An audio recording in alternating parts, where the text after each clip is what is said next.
এখানে পুঁই শাক আর চাল কুমড়ো কেটে নিয়েছি। চাল কুমড়োতে লবণ হলুদ মাখিয়ে রেখে দিয়েছি। আজকে আমি নিরামিষ রান্না করব।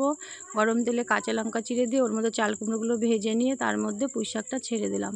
এটা একদম নিরামিষ রেসিপি, মশলা ছাড়া। এখন লবণ আর হলুদ দিয়ে দিচ্ছি সিদ্ধ হওয়ার জন্য। এখানে জল দিয়ে দিচ্ছি।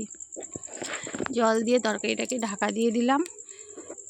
ঢাকা দিয়ে দেওয়ার পর সিদ্ধ হয়ে গেল। এখন ঢাকনাটা উঠিয়ে নিয়ে দেখো জলটা কিন্তু শুকিয়ে এসেছে। এখন তরকারিটাকে কষিয়ে নিচ্ছি। কষানো হয়ে গেছে। এখন তরকারিতে আমি ঝোল দিয়ে দিলাম। ঝোলটা ফুটে উঠে গেল।